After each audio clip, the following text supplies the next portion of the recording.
people today. They could spend half their lives over 50. That's a lot of living. So it helps to have a wise friend and fierce defender in your corner. A friend like AARP. So your health lives longer. This is just slow-mo karate? Just slow-mo karate.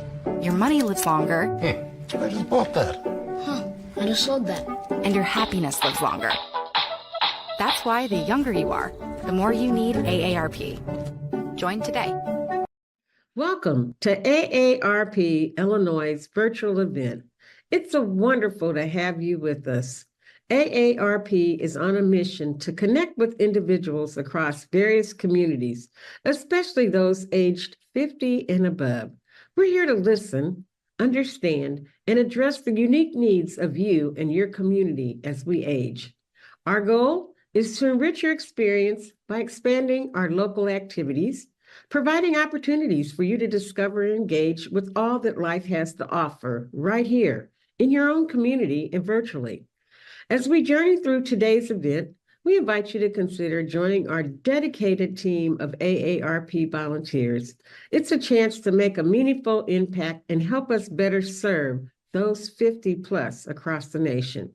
Connect with us and be a part of this vibrant movement toward positive change. Welcome, and let's make this event both fun and transformative.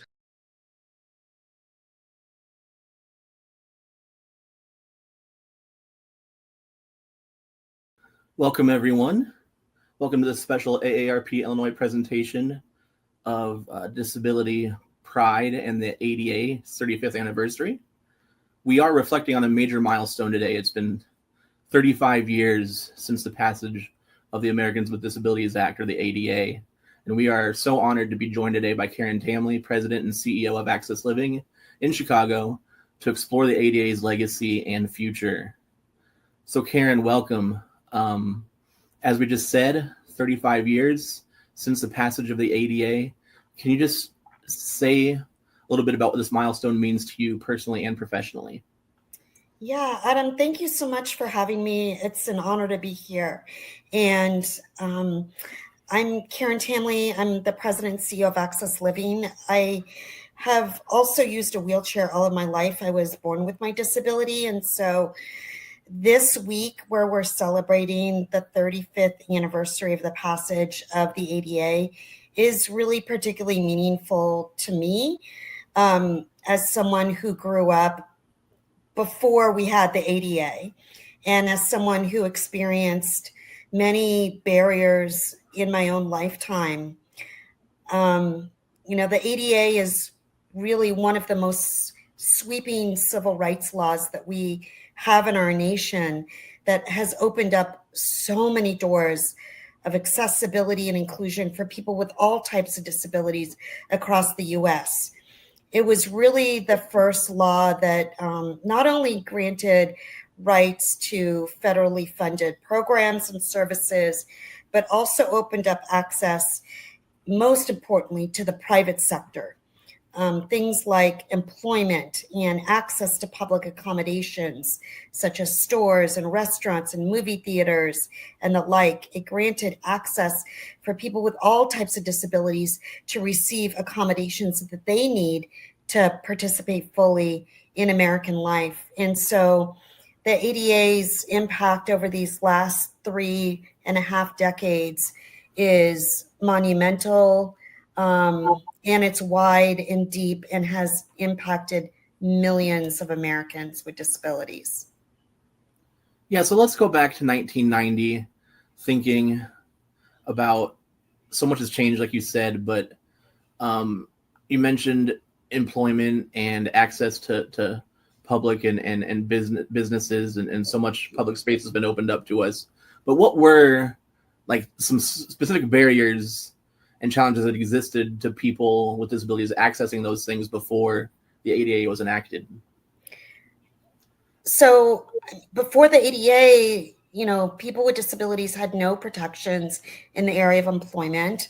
Areas such as the right to access and accommodation, rights to receive equal benefits in hiring and promotion, and all of the benefits that come with having a job.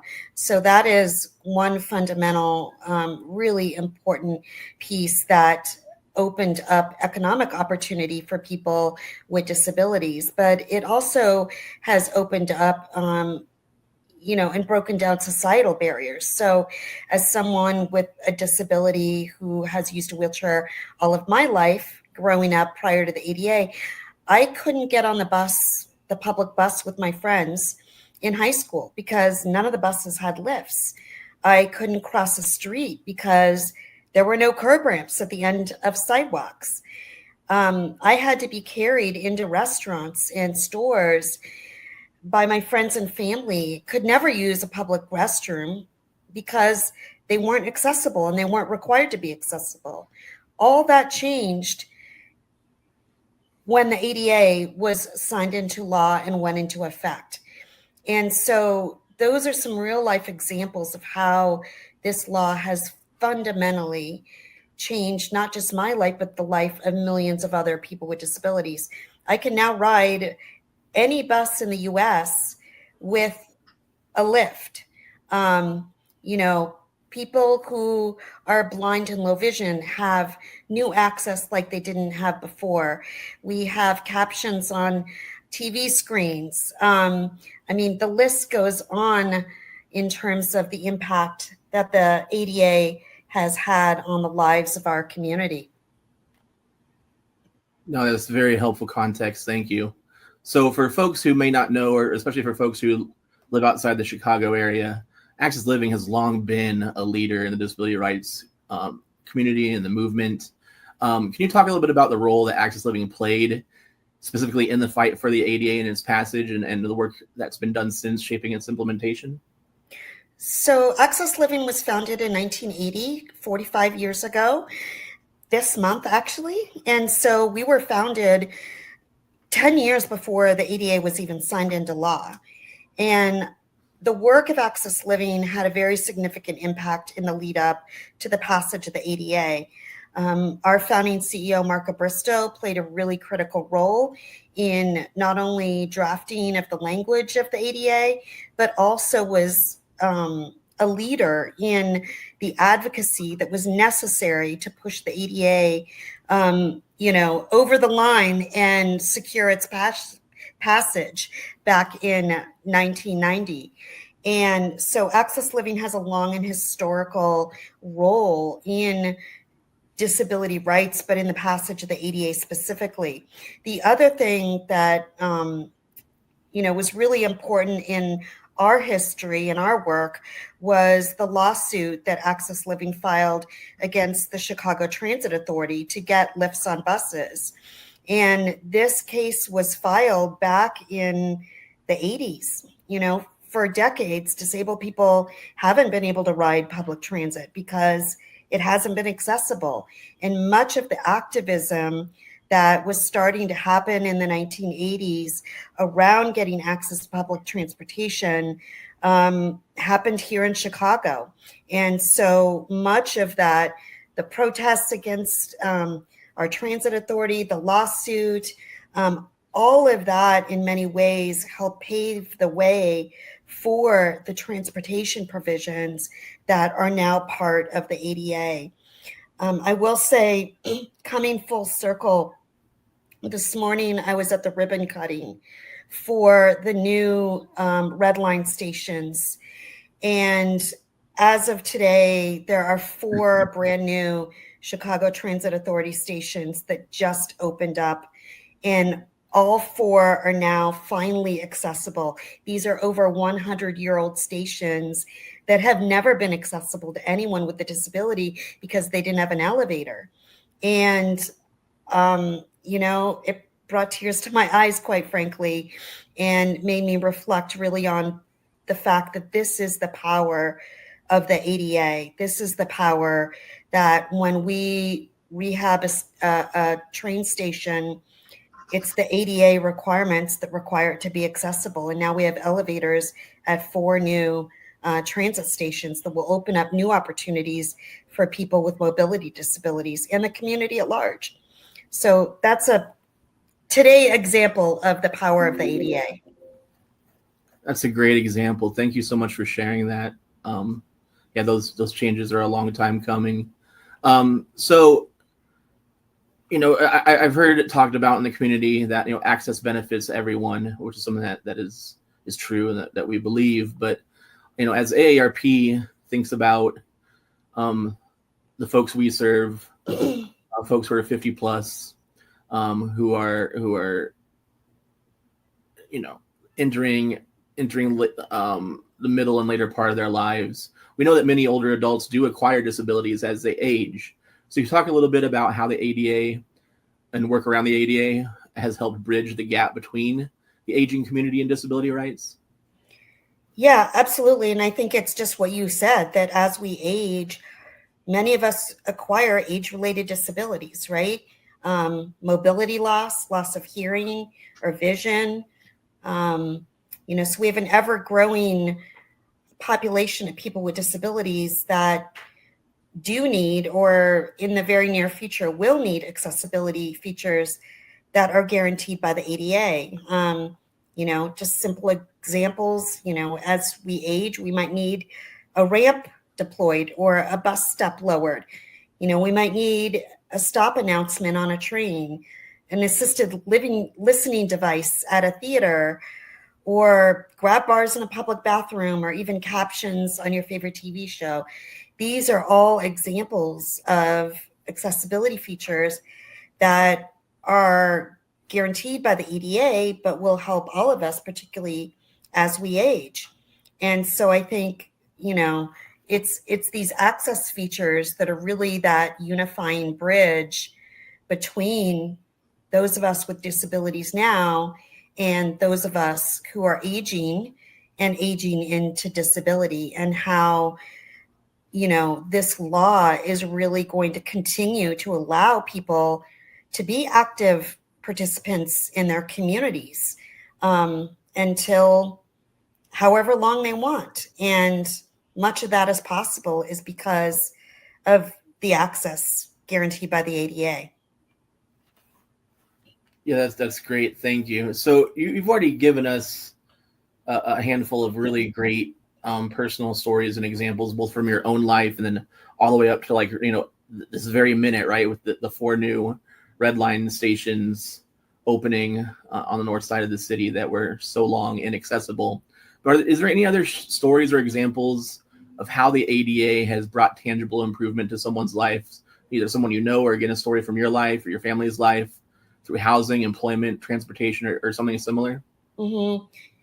Yeah, and I think one thing that's really important to know is that when we talk about accessibility, in whatever way that looks like, whether it's communication access or physical access, programmatic access, it doesn't just impact that one person, it impacts the whole family, right? So as a parent, of a child, and, when things are not accessible to me, my child and my husband can't get there either, right?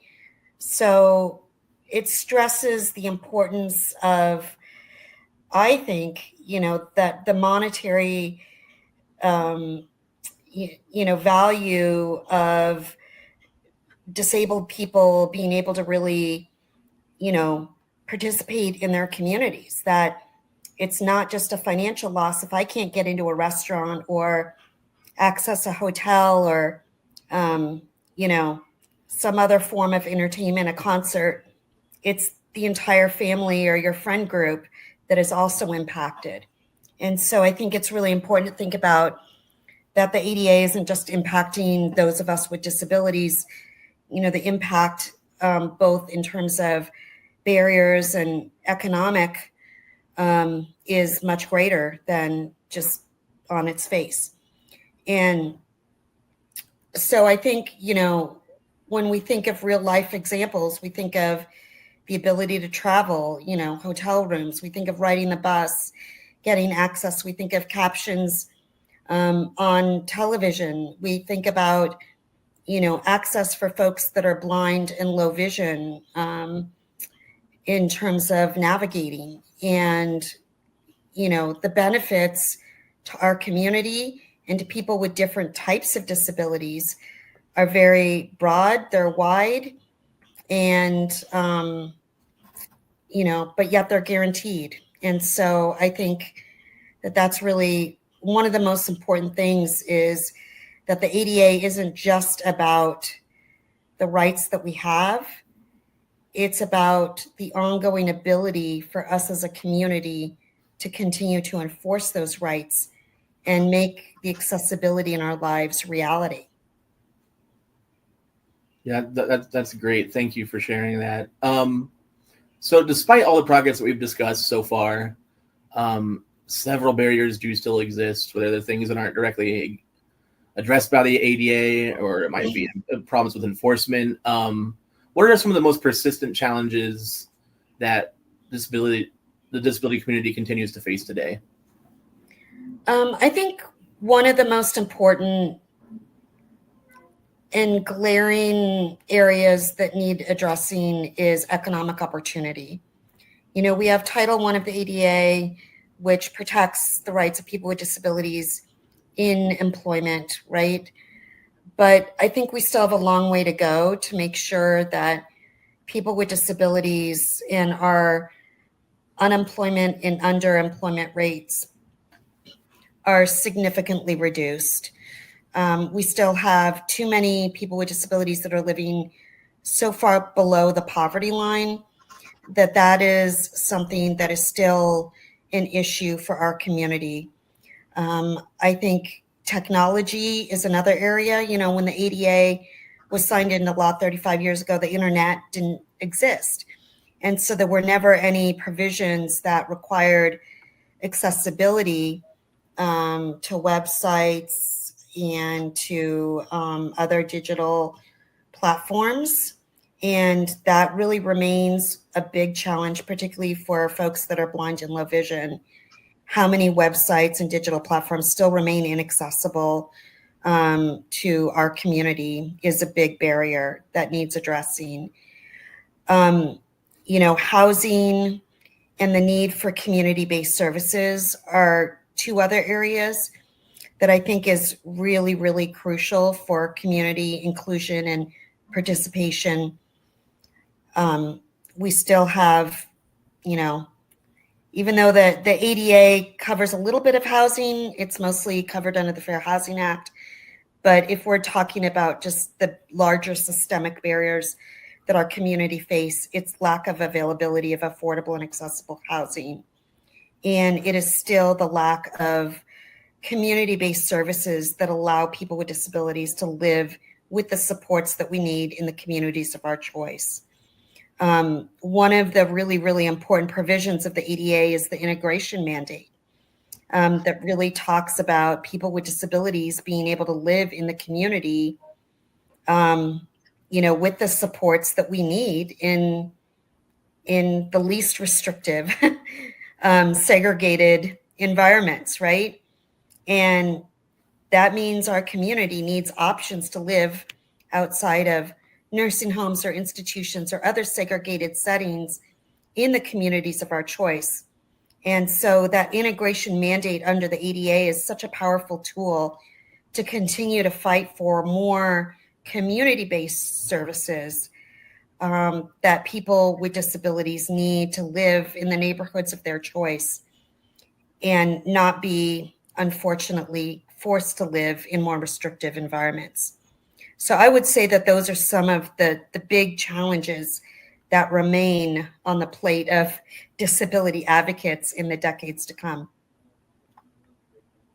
Thank you for the for addressing all that. You started talking just now a little bit about technology, but can you talk a little bit more about how technology has presented, opportunities and challenges to the movement to accessibility in recent years, especially thinking about more recent developments like the expansion of telehealth, remote work, digital services, even AI is now here, and I guess also still on the horizon.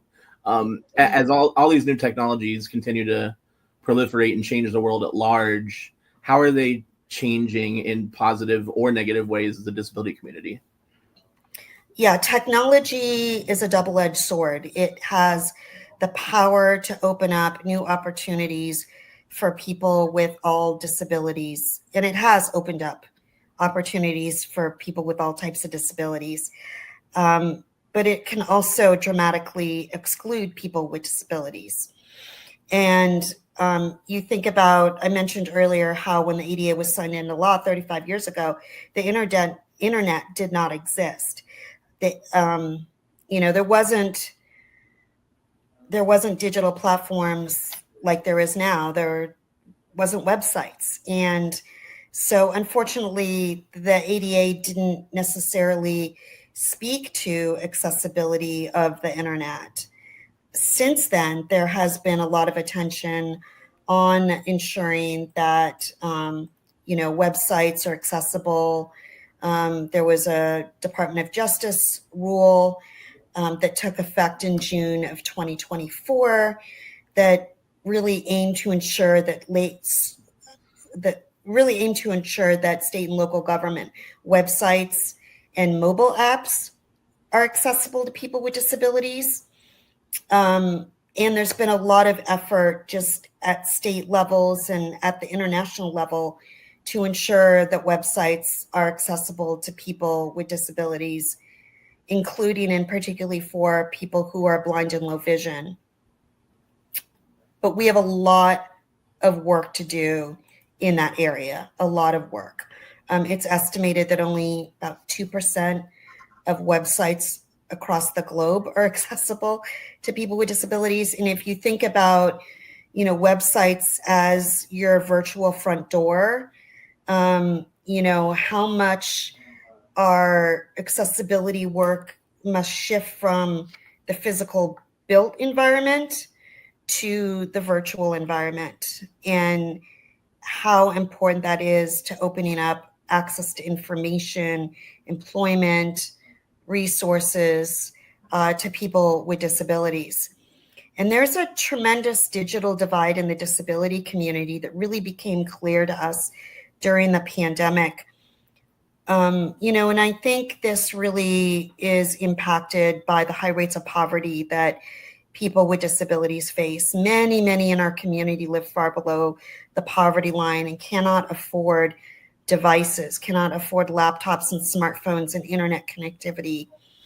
And during the pandemic, it became so crystal clear that when we would have virtual group meetings, most people in our community were only calling in. There was no visual screen that they were looking at like you and I are right now. It was just a phone number because they were calling in on their phones.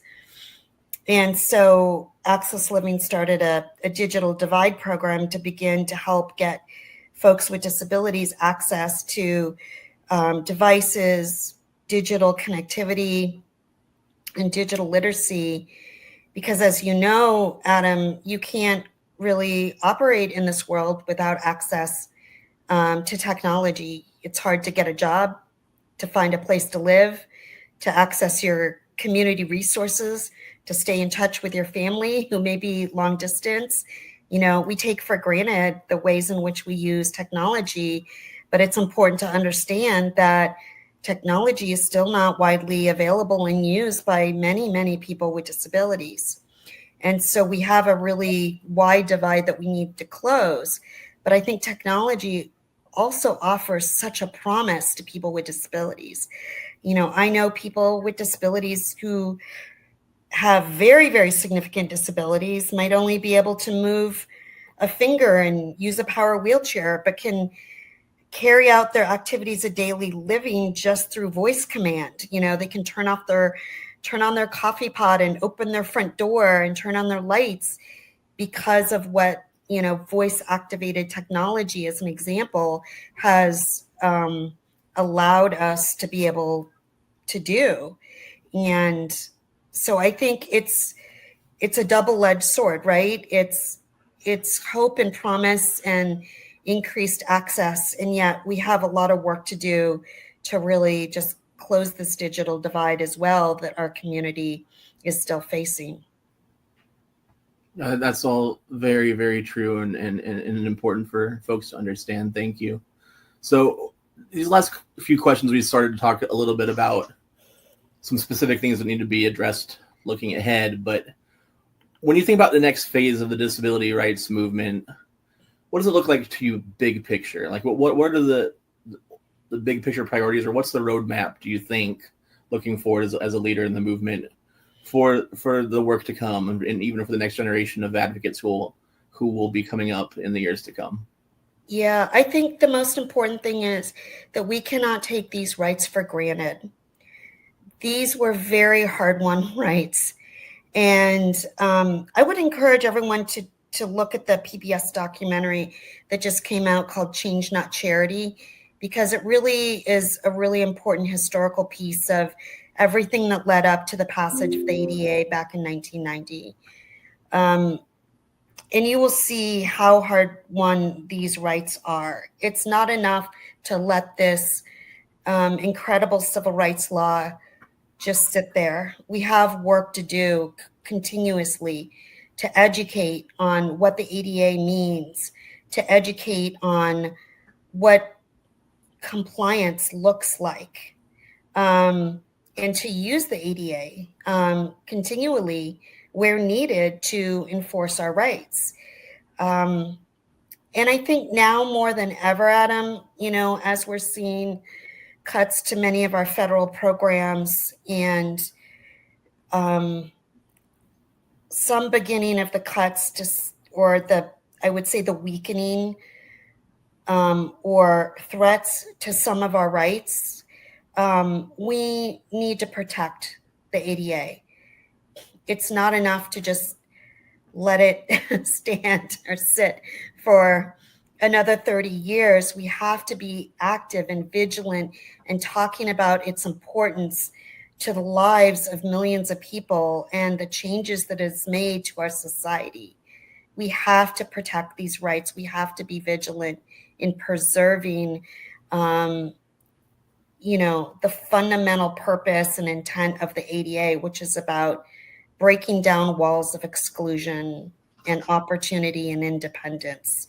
That's what this is about. It has to be a living document that is with us and carries with us every single day. Yeah, thank you. That's very well said. So as we think again about a little bit more about the future and younger generations getting involved alongside older adults as well. Mm-hmm. We think, obviously, here at AARP, we value the leadership of older adults a great deal. But what advice would you have for those trying to get younger generations and older adults working together to continue advancing accessibility and inclusion? I would just say recognize the commonality that we all have, that the ADA is a tool. It's a means to access our communities, as I did as a child and as a young person, and as all of us will as older people in life, right? It carries us through all of the different chapters of our life and opens up new opportunities for all of us. And again, I just think it's important for those of us who have been around and doing this work for a long time to make sure that our younger generations understand the history and understand the fight that went in to get the ADA signed into law. This didn't just happen magically. Our community has a very, very long history of segregation, of isolation, of discrimination. And, one of the most important things I think that the ADA did, aside from opening up new doors to accessibility, was changing the mindset about how we think about disability. It really moved us from, a mindset of thinking about disability as charity or pity or something that needed to be fixed, to an idea around civil rights, that it's not about the fact that I use a wheelchair that makes me disabled. It's about the fact that I can't get into your building because it doesn't have a ramp, or your train station doesn't have an elevator, or your bus doesn't have a lift, right? That's what's truly disabling. And so, I think just thinking about and really reinforcing the history and the intentionality behind the ADA, and making sure that those stories carry on through our next generations is really, really important for us in terms of being able to continue to stay strong and to preserve the rights that we do have. Yeah, that's really good advice and good counsel. Thank you. So as we move to wrap up today, just kind of want to give you the floor one last time to share concluding thoughts or maybe a call to action. So we know from our membership, a lot of those watching today will be advocates themselves. A lot of folks are caregivers, or might just be community members looking to learn about a lot of this for the first time. Mm-hmm. What's the one action that our audience can take to support disability rights and inclusion moving forward? I think get involved in advocacy. Be an advocate for accessibility in your local community. Call out inaccessibility or exclusion where you see it.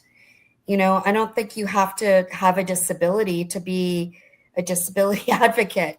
And in fact, at Access Living, we speak clearly about our values of people without disabilities being important to our movement and to our fight for inclusion. Because you know what, at some point, even if you don't have a disability now, as we've said, as you age, at some point you likely will have a disability and need the rights and the accessibility features that were guaranteed under this hard-won piece of legislation. And so I think educate yourself on the ADA, get involved in your community, call out inaccessibility or disability discrimination where you might see it, and just stay involved because, like I said, it's important that we make sure that we are vigilant about keeping the rights that we do have into the future.